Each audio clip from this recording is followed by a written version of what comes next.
ایک بہت بڑا فرانسیسی مستشرق ہے، ان کا اپنے طور پر قرآن پہ اعتراض یہ ہے کہ آپ صلی اللہ علیہ وآلہ وسلم کے کچھ اتالیق تھے جن سے آپ سیکھا کرتے تھے، جب آپ ان سے کچھ معلومات اکٹھی کرتے تو اس کو عربی ڈکشن میں مقامی کلچر کی ریکوائرمنٹس کو مد نظر رکھتے ہوئے آپ اس کی عبارتیں بنا دیتے، لیکن اپنی سہولت کے لیے کوڈ کے طور پر ان کا نام یا نام کا ایک حصہ رکھ لیتے تھے سامنے۔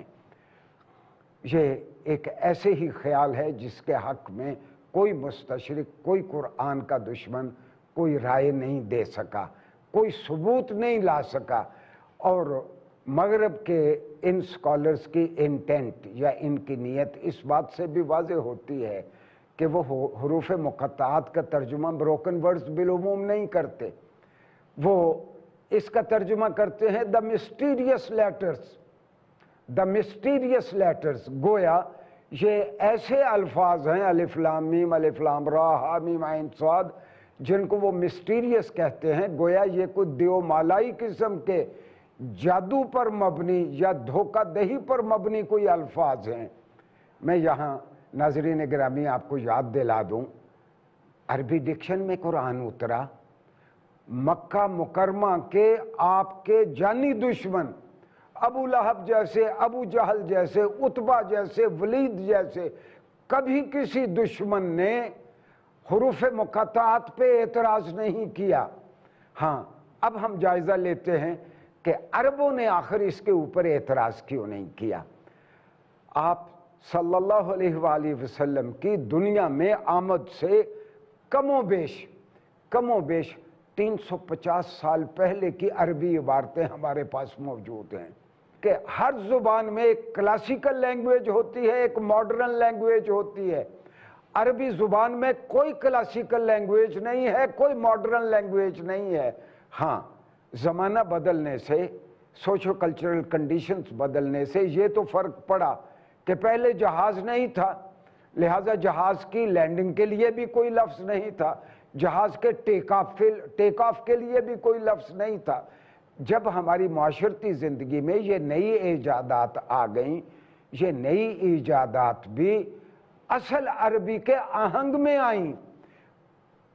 اللہ تعالیٰ نے عربی زبان کی قسمت میں لکھ رکھا ہے کہ عربی زبان ہمیشہ قرآن کے جلوہ میں اور قرآن کے سائے میں چلتی رہے گی۔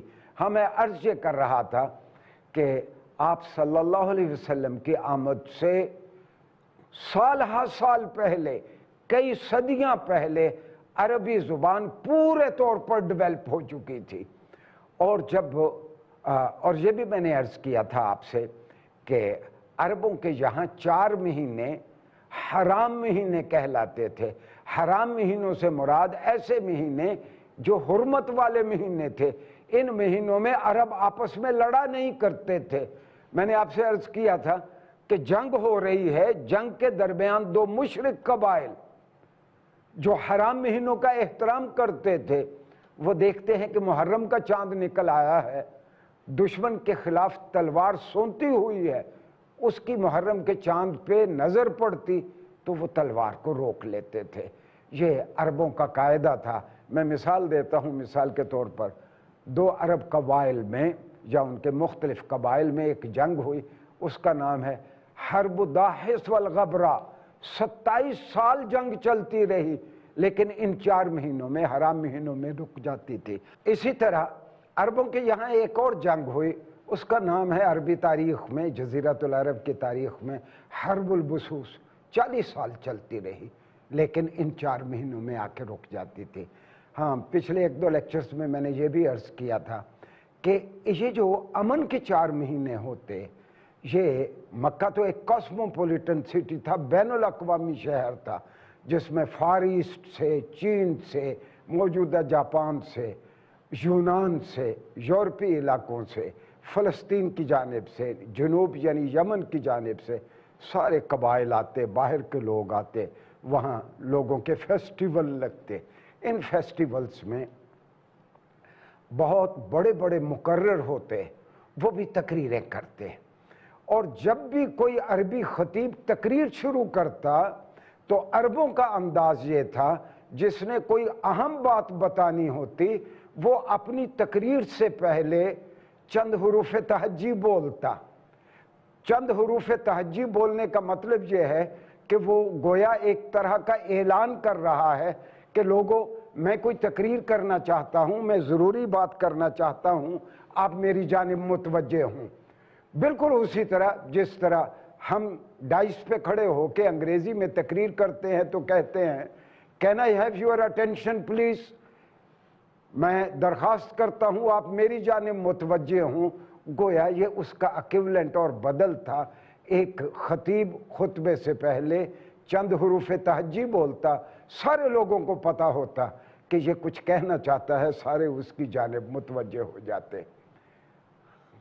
آپ صلی اللہ علیہ وسلم پہ جو وحی اتاری گئی، چونکہ آپ نے بہت اہم باتیں عربوں سے کرنی تھی اور عربی کلچر میں کرنی تھی، تو عربوں کے زمانہ جاہلیت کے اس انداز کو قرآن نے بھی باقی رکھا۔ صرف یہی نہیں، زمانہ جاہلیت کے اور بہت سارے انداز بھی جن سے شرک کی بو نہیں آتی تھی، جن سے اباہیت یا ننگے پن کی بو نہیں آتی تھی، آپ صلی اللہ علیہ وسلم نے ان زندگی کے انداز آئے اور ان طریقوں کو بھی آپ نے باقی رکھا۔ مثال کے طور پر میں اس کی ایک مثال دیتا ہوں۔ آپ صلی اللہ علیہ وسلم ایک جلیل القدر صحابی کے گھر گئے، وہاں ایک چھوٹی سی گڑیا پھدکتی پھرتی ہے، چھوٹی سی بچی۔ آپ نے پیار سے اس بچی کو پوچھا کہ بیٹے کیا نام ہے تیرا؟ اس نے کہا میرا نام ہے عاصیہ، عین الف صاد یہ ہے عاصیہ۔ اچھا، اس کا معنی ہے گناہ کرنے والی۔ آپ نے صحابی رضی اللہ عنہ کو بلایا، بھئی یہ کیا نام ہے؟ گناہ کرنے والی۔ آپ صلی اللہ علیہ وسلم نے اس بچی کا نام بدل کے جمیلہ رکھ دیا کہ اس گڑیا کا نام جمیلہ ہوگا، اور آئندہ اس کا نام جمیلہ رہا۔ اسی طرح دنوں کے جتنے نام تھے، یعنی جس طرح سوموار منگل بدھ ہے، اسی طرح عربی میں یوم الاحد، اثنین، ثلاثاء، اربعاء، خمیس، جمعہ، سبت، جو عربی میں یہ ساتوں نام ہیں، ان میں بہت سارے نام بتوں کے ناموں پہ تھے۔ جہاں جہاں سے بھی شرک کی بو آتی، آپ صلی اللہ علیہ وسلم اس کے استعمال کو روک دیتے۔ یہ دنوں کے نام آپ صلی اللہ علیہ وسلم کے دیے ہوئے ہیں عربی کلچر کو۔ اسی طرح مہینوں کے نام، وہ بھی کئی مہینوں کے نام ایسے تھے جو بتوں کے ناموں پہ تھے۔ یہ لات کا مہینہ ہے، یا عزات کا مہینہ ہے، یا فہوبل کا مہینہ ہے۔ آپ نے ان مہینوں کے نام بھی آپ نے بدل دیے۔ اس اسلامی کلچر میں جہاں جہاں سے بھی گمراہی در آ سکتی تھی، آپ نے اس کو روک دیا۔ لیکن جن چیزوں سے شرک کا کوئی خطرہ نہیں تھا، انسانی اخلاق کو کوئی خطرہ نہیں تھا، آپ نے ان کو باقی رکھا۔ میں اس کو ایک بہت واضح مثال سے، آپ صلی اللہ علیہ وآلہ وسلم کی آمد سے کم و بیش 125-150 سال پہلے ایک بہت بڑا ادیب تھا عالم عرب میں، اور وہ عکاظ کے میلوں میں ان سارے فیسٹیولز میں آ کے وہ خطابت کے جوہر دکھایا کرتا۔ اس کا نام تھا قس بن سعیدہ الایادی۔ قس بن سعیدہ الایادی۔ وہ جب بھی تقریر شروع کرتا، شروع میں کچھ حروف مقطعات بولتا، لوگ اس کی جانب مائل ہو جاتے۔ جب وہ تمہیدی جملے کہہ چکتا لوگوں سے خطاب کرتے ہوئے کہ پیارے بھائیو میں آپ سے کوئی بات کرنا چاہتا ہوں، اور اس کو ادب میں اس کو گریز کہتے ہیں، اصل موضوع کی طرف آتا تو وہ ایک فریز استعمال کرتا، اما بعد۔ اب آپ کو معلوم ہے آپ صلی اللہ علیہ وآلہ وسلم نے حمد و ثنا کے بعد جب اصل موضوع کی طرف آپ آتے، آپ اپنے خطبوں میں اما بعد کہتے۔ بعد میں خلفائے راشدین اور آج تک ہمارے ائمہ کرام، جمعہ پڑھانے والے، خطبہ دینے والے، جب بھی وہ گفتگو کرتے ہیں اصل موضوع کی طرف آتے ہیں تو وہ اما بعد کہتے ہیں۔ یعنی گویا زمانہ جاہلیت کا ایک طریقہ آپ صلی اللہ علیہ وآلہ وسلم نے اپنے زمانے میں بھی جاری رکھا، بعد میں بھی جاری رہا۔